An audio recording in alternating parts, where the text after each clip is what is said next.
Bueno, mañana es el día D en Estados Unidos, una probablemente de las más cruciales y tensas, creo yo, elecciones que se hayan hecho en los últimos años en Estados Unidos. Vamos a conversar con Raúl Sor en su análisis internacional. Raúl, ¿cómo estás? ¿Quieres hacer apuestas ya o las dejamos para el final?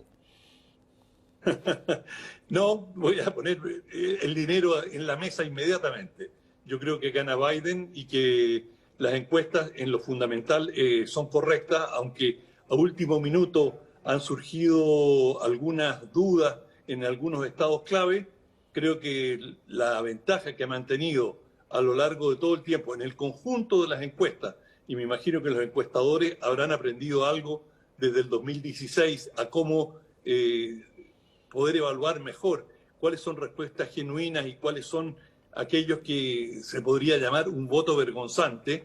Vergonzante porque había mucho en el 2016, hubo mucha gente que ocultó su preferencia por Trump, en parte porque, digamos, había sido tan castigado, tan menospreciado por la prensa, que la gente no se quería exponer y era un voto por un candidato calificado de extremista, y por lo tanto la gente, mucha gente cauta, no expresó directamente lo que pensaban. Pero en esta oportunidad me imagino que las encuestas han tomado ciertas providencias y en el conjunto la abrumadora mayoría de ellas le da una ventaja suficiente a Biden para que gane las elecciones mañana. Pero claro, todos sabemos que es altamente improbable, imposible que mañana sepamos, sino que esto con suerte lo sabremos en algún momento del miércoles o quién sabe, el viernes, o ya recordamos que en el 2016 tardó un mes en conocerse quién era el vencedor. Todo depende de la cantidad de pleitos que surjan, mucho de esto puede ir a cortes, los tribunales pueden tomar su tiempo, en fin, hay una serie de instancias que deben ser recorridas en el caso que haya un pleito mayor.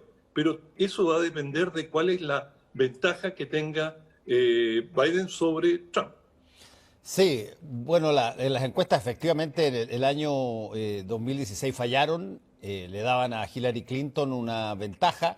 La ventaja hasta cierto punto tuvieron razón las encuestas. En términos de número de votos, Hillary Clinton sacó 3.200.000 votos más que Trump.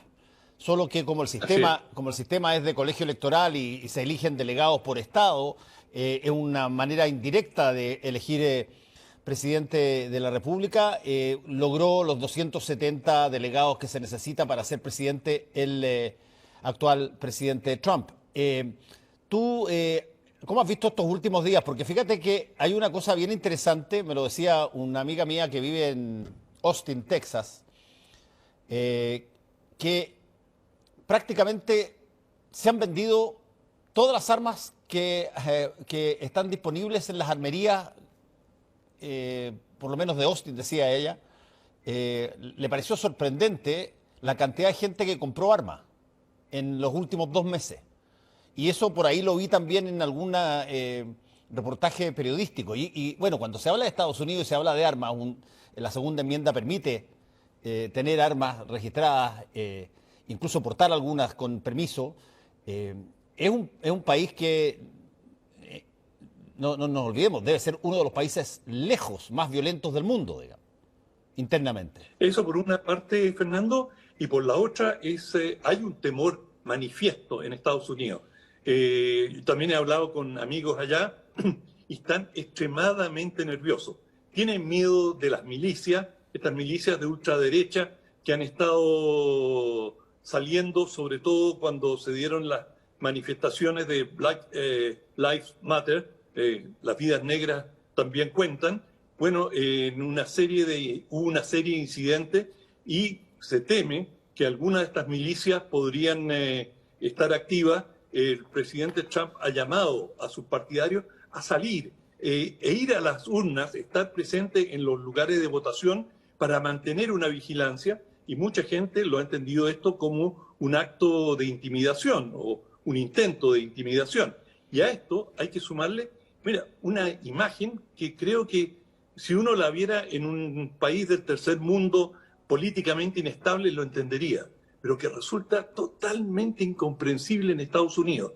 Y es como en Nueva York, en Washington, las tiendas están poniendo tapiando sus frontis en caso que hayan desórdenes. Parece Santiago en Estallido pleno social. octubre Sí. del año pasado. Sí, Y esto es una imagen increíble en un país desarrollado. así a ver, hablemos de desarrollo. Aquí, Estados Unidos tiene una cantidad enorme de consideraciones brillantes.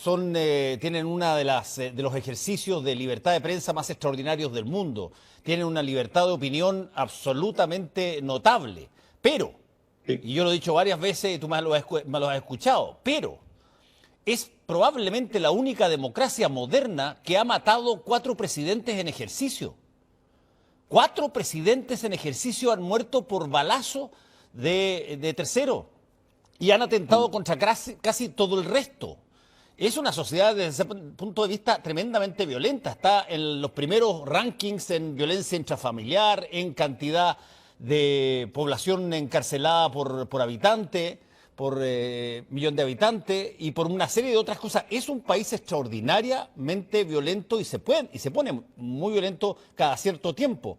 Por lo que tú escuchas a personas estadounidenses que te empiezan a conversar sobre temor, sobre que, por ejemplo, fue particularmente complejo, incluso periodísticamente complejo, tratar de interpretar lo que el presidente Trump trató de decir cuando le preguntaron si es que él perdía, iba a reconocer inmediatamente en la noche en que estuviera claro que, por ejemplo, si Biden había ganado, él reconocía inmediatamente o no el triunfo. Y Donald Trump dice, bueno, yo voy a revisar todo hasta el último detalle, con lo que de alguna manera dio a entender, según varios comprendieron, que él no iba a ser tan rápido para generar una aceptación de una derrota. Y eso es algo bien peculiar, porque en general los presidentes o los candidatos en general, cuando ven que ya no pueden conseguir los 270 delegados, bueno, reconocen rápidamente, Concede, claro. conceden, claro.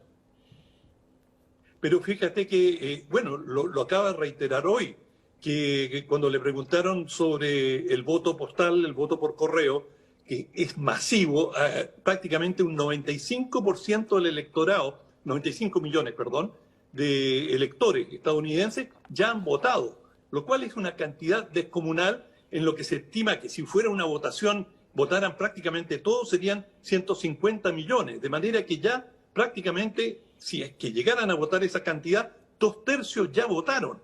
Bueno, y por supuesto esto va a atiborrar el correo y Trump ha dicho la noche de las elecciones, o sea, mañana, se cierra el conteo y el voto por correo llega hasta ahí nomás. Y se presume que el voto por correo favorecería a su adversario, a Biden. Por lo tanto, hay un nerviosismo. He hablado con amigos en Estados Unidos y realmente están al borde del ataque de nervios. Y con razón, porque hay una incógnita absoluta de cómo puede desarrollarse las cosas mañana en la noche. ¿A qué hora? Bueno, mañana probablemente no va a haber ningún reconocimiento, pero Trump ha dicho que no bien él tenga información, él va a declarar su propio resultado. De manera que antes que se conozcan los resultados oficiales, por ejemplo, una hipótesis, es que Trump diga, bueno, yo gané. Y ahora, de aquí en más, si alguien tiene un pleito, verán qué hacen, pero él ya clava su estaca en la Casa Blanca. Y hay que tomar en cuenta que Biden, cuando le preguntaron sobre esto, dijo, bueno, yo tengo confianza que los militares van a sacar al perdedor de la Casa Blanca si él se rehúsa a hacerlo. O sea, cuando digo que a veces en países del tercer mundo vemos un problema con el reconocimiento de las elecciones, bueno, nunca uno hubiese imaginado que Estados Unidos podía llegar a darse una situación en que se disputara de esta forma y que se llegara con este nivel de incertidumbre al día anterior a las elecciones. Ahora, déjame decirte que en América Latina quizás tiene más partidarios Trump que Biden, porque, por supuesto, Jair Bolsonaro es absoluto partidario, Sí. y también en Colombia están apostando por Trump. AMLO en México, es decir, Andrés Manuel López Obrador, ha mantenido un bajísimo perfil. Y fíjate el consejo que le dio AMLO, es decir, el presidente mexicano, a Alberto Fernández en Argentina, le dijo: no abras la boca, mantén el más bajo perfil posible. Es decir, cualquier cosa, no lo irrites. Y esa ha sido la filosofía del presidente mexicano, es decir, no discutir, tratar de llegar rápidamente a un acuerdo, porque sabe que, Trump es muy irascible y que apenas le muestras una razón para manifestarse, lo hace en forma muy desmedida. De manera que mañana vamos a estar hasta muy tarde, y ciertamente el canal va a estar transmitiendo, y Aquí voy a estar me temo que no vamos a tener resultados. Oye, Raúl, a todo esto hay que decirlo también, no es que Joe Biden sea el mejor candidato de todos los tiempos para poder enfrentar una competencia presidencial en Estados Unidos. Yo creo que hay bastante reconocimiento que Biden es relativamente débil en una serie de materias y que probablemente si hubiese sido otro o en otras circunstancias podría haber generado incluso una adhesión mayor, sin ser una persona que convence a todo el mundo. ¿Cuál es la razón por la cual tú crees que ha generado una mayoría en prácticamente todas las encuestas? Además, yo creo que se me olvida una cosa, y es que hay que recordar que en el caso de Estados Unidos se compite en lo que ellos llaman un ticket, una dupla. Va candidato a presidente y candidato a vicepresidente en un ticket. Y en el caso de Joe Biden va con Kamala Harris, que fue una bien dura, para ser franco, fiscal de distrito. Y no se sabe qué tanto arrastra eso hasta que se cuentan los votos. Es cierto, hay una incertidumbre muy grande en cuál va a ser, la adhesión de cada cual. Sin embargo, lo que señalan todas las encuestas es que en mujeres, especialmente mujeres suburbanas, que son un grupo muy importante, en las minorías étnicas, Biden tiene una mayoría sustantiva. Y lo que está buscando mucha gente, además del voto de rechazo a Trump por sus excesos, por su temperamento, es lo que llaman en Estados Unidos un par de manos seguras, a pair of safe hands. Y eso es, por lo menos, una persona previsible, que no tiene giros inesperados y que se conoce, se sabe cómo va a llevar las cosas sin generar mayor conflicto interno. Porque dicho sea de pasada, a nivel internacional, Trump ha sido excepcional en el sentido de no tener intervenciones extranjeras, de no haber utilizado o proyectado el poder militar de Estados Unidos. Por el contrario, ha hecho todo lo posible por retirarse. Y en eso ha sido parte de la tradición republicana, más que los demócratas. Los demócratas han sido más proclives a intervenciones extranjeras. De manera que ahí se cruzan algunas líneas, si uno piensa en términos de estereotipos, ¿verdad?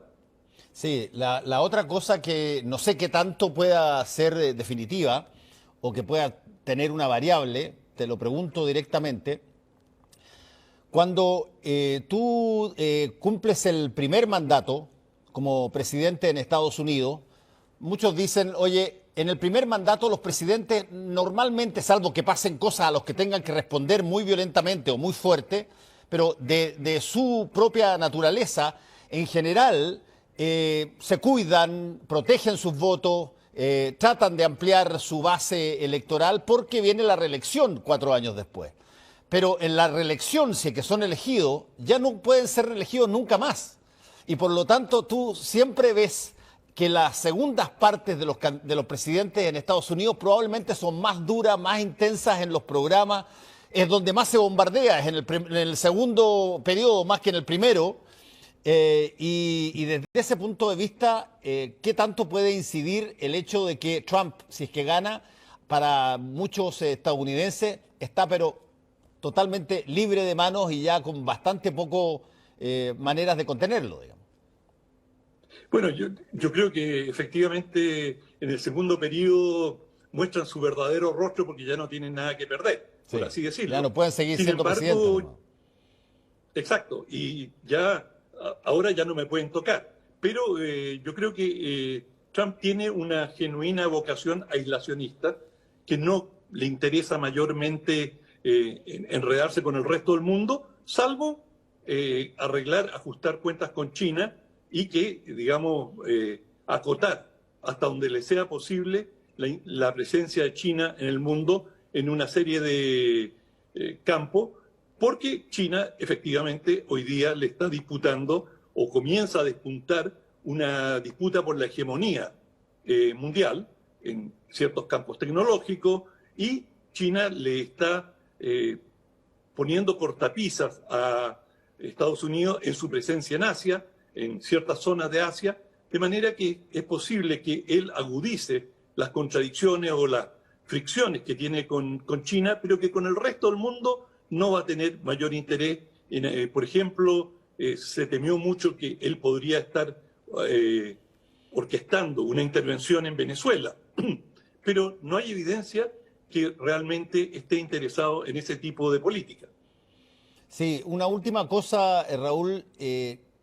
Las diferencias en términos de política internacional, llamémoslo así, o de incluso de política interna entre Donald Trump y Joe Biden, si bien están en distintos partidos y son los dos enfrentamientos clásicos que se hacen en Estados Unidos, bueno, pero Biden es una persona que probablemente le interesa tanto la economía de Estados Unidos y tanto su carácter de superpotencia como Trump. Probablemente tienen diferencias en un montón de cosas y más que nada, sobre todo en la forma y sobre todo en los estilos, digamos, personales para llevar adelante las cosas de la Casa Blanca. Así que no estamos hablando aquí de